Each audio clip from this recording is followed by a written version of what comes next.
thing that, and we used to do a thing, and Dave remembers it, we used to have what we call the Midwest Black Theater Alliance.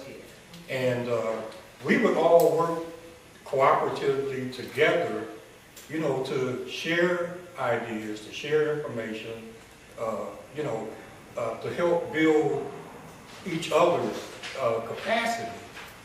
And we were all sort of, you know, doing well at that particular point. And I think it's time, you know, that we came back together, shared some of this territorial kinds of things that we have going between, you know, City of Flint, City of Detroit. We're a community of artists. We're a family of artists, and it's going to take us to advocate, you know, for what we do.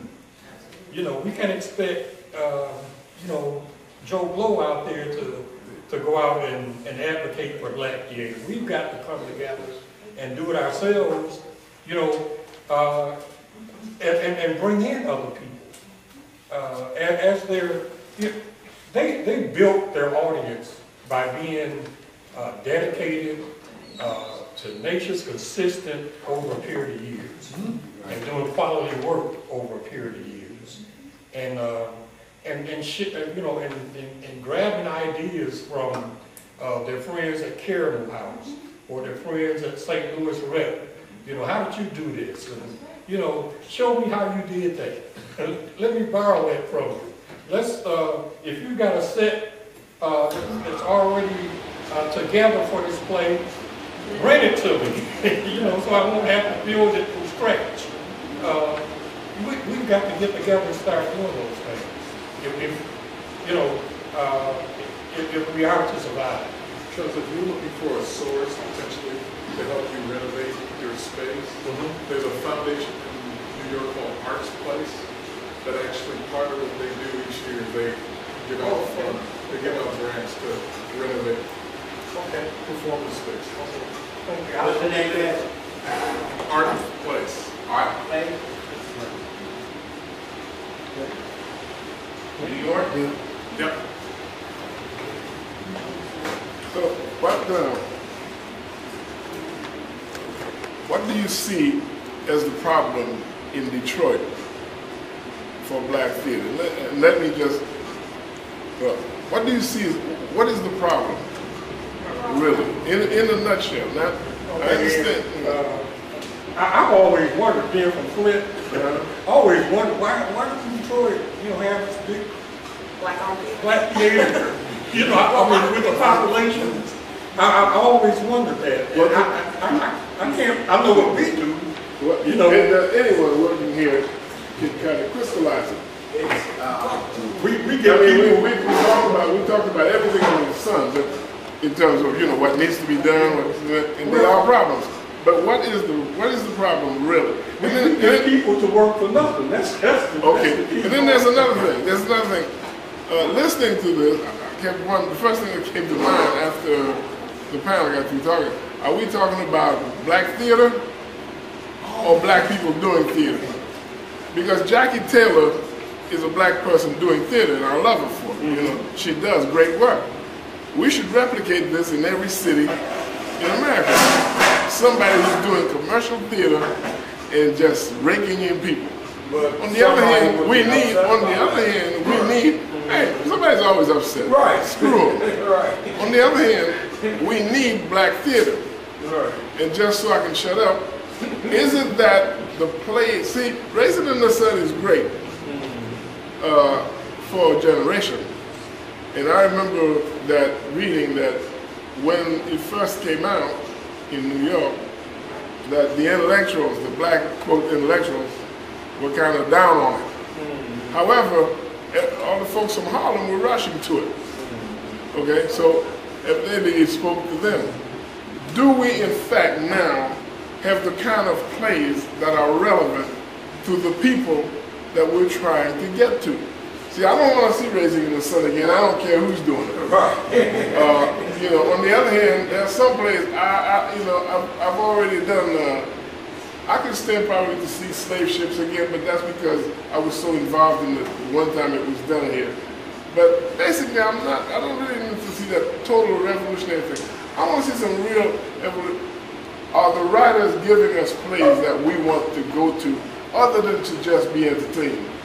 And then the last thing is, yes, it takes a lifetime of involvement to create an institution. You don't just get in. Maybe you've been doing it 25 years, maybe you'll pay your rent, but you're not going to get rich.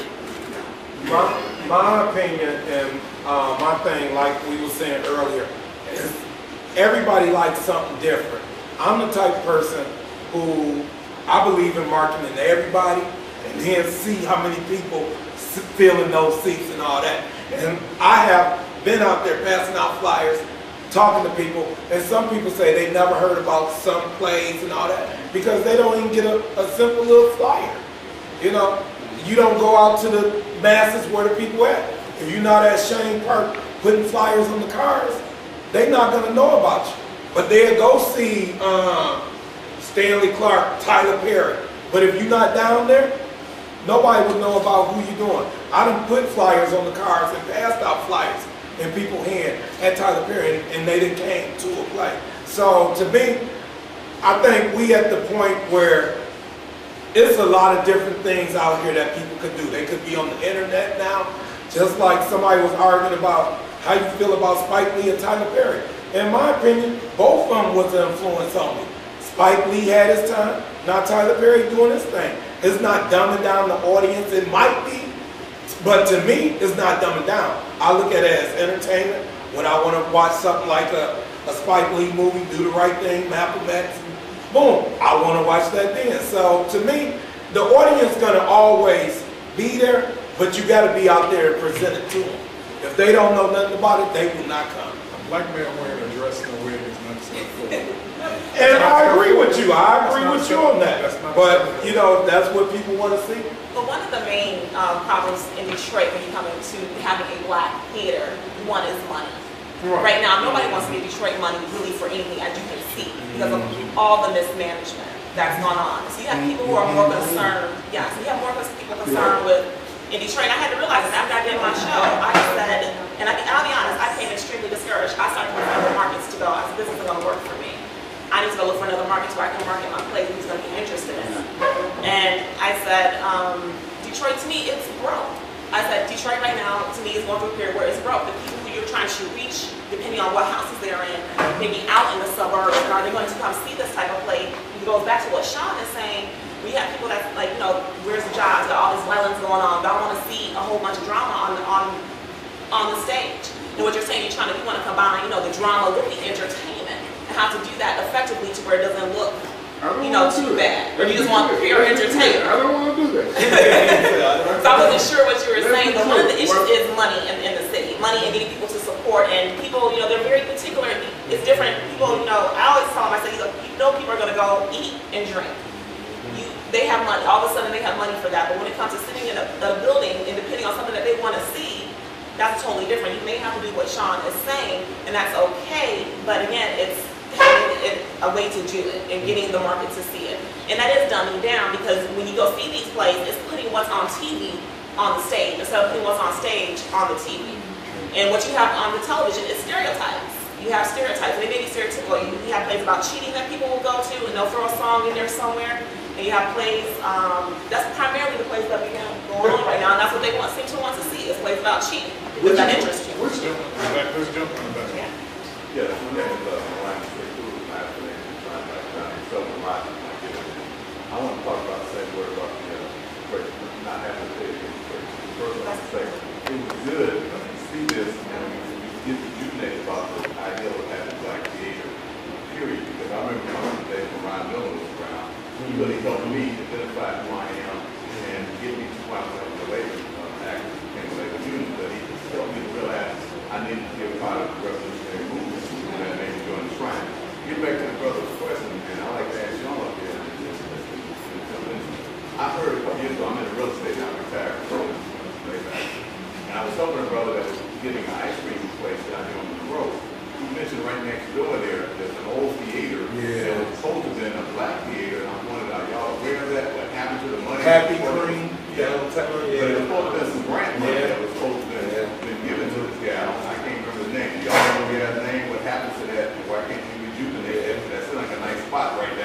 Right down to. Y'all not aware?